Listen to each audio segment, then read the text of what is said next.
Hi everyone, I'm Steve Hanson, one of the volunteers for the Austin and Texas Central Railroad. This is one of our series of videos on our historic rail cars. Today's car is the New York Central Tavern-Lounge number 41. We call it the Club 41. We have a special guest. I'm going to introduce you to the car's owner. Come on with me. Well, hello, John. Hello, welcome aboard Club 41.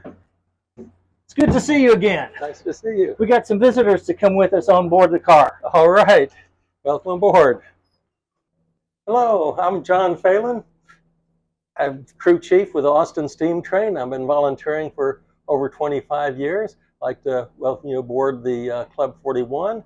I'm the owner of the car, and it is currently leased to the Austin Steam Train. We're very happy to have it as part of the contest.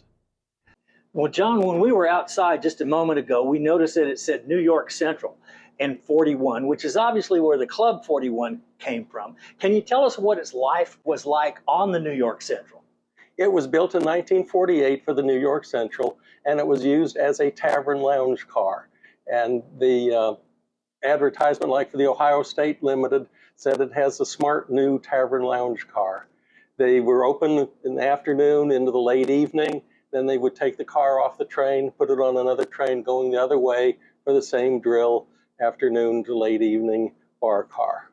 And the bar is fully equipped to be a functional bar, is that right? This is a fully equipped functional bar. It had your whiskey over here. It has a wine rack around the corner. Your glasses stacked over here, so I can just bring out a glass and we can get ready to set you up with a 7 and 7. All right, sounds good. All right, come on down the aisleway here. We're going to go into the tavern on the Club 41. We'll just come in the door here. This is the tavern area on the Club 41. We have it set up with tables and chairs. Originally, they had additional table seating along the glass wall also. We have a unique table with seating for one, and we found that every now and then there's a passenger that wants to travel by themselves and not be disturbed. So we did that for them. But the bar up here, you'd come up to the bar. It has a rail, which is about a 60-pound rail, which means it's 60 pounds per yard. But we liked that. We thought that was a unique feature of the car. And now let's go to the lounge area. We'll leave the tavern. We have a lounge area set up with 8 tables and also little sections at the front and back that have lounge chairs. And this is a smoking stand. It's patterned after the original smoking stands used in the car, except this is politically correct. It does not have an ashtray like the original ones do. The original cars would be so full of smoke, sometimes you could hardly stand it. But we have a table set up that you might be for light snack or meal. And we can come down to the back.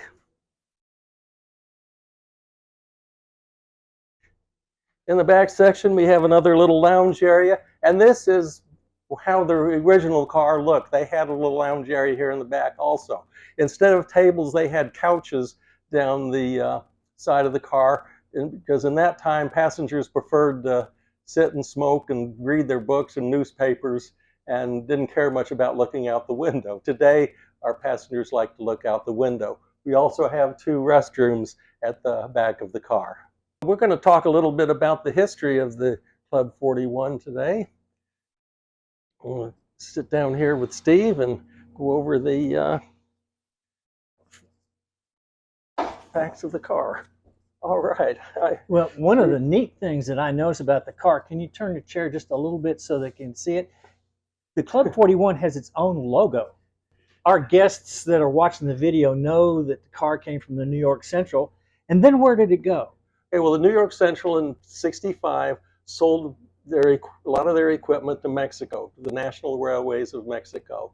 And this went along with it, and it was used on the Mexican trains, for example, the Aztec Eagle, and it was a Club Monterrey. It was a bar car, just like it was on the New York Central.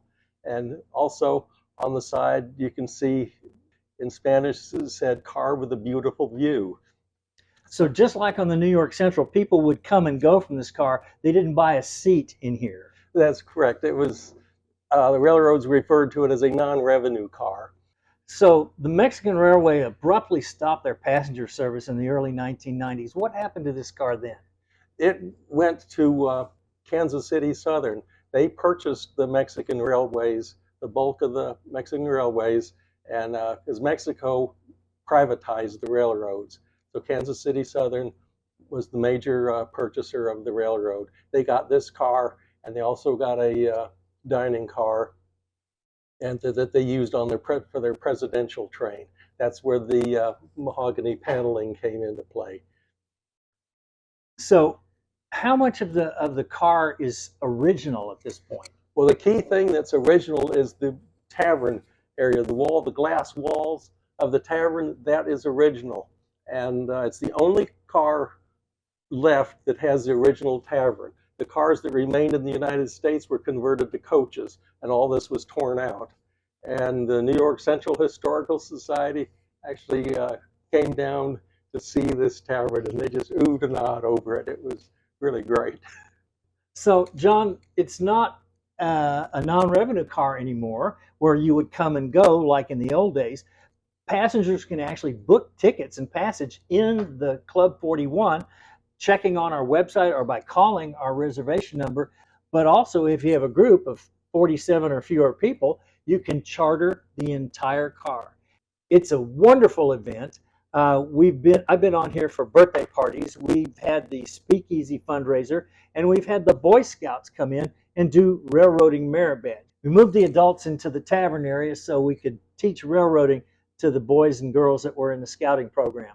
And every one of them earned the railroading merit badge at that weekend. That's great. That's a good event. And the railroading merit badge was my first merit badge. Well, that concludes our visit to the Club 41 car. I want to particularly thank our host, Mr. John Phalen, who gave us a guided tour and told us the history of the car. This is an amazing car, and you can ride in it too. But you can also be like John and myself, volunteer for the Austin Steam Train Association. We're always looking for folks who like history or love trains that would like to share that love with other people. So until our next video, and be sure to watch our page for future videos, I'm Steve Hanson. Thanks a lot.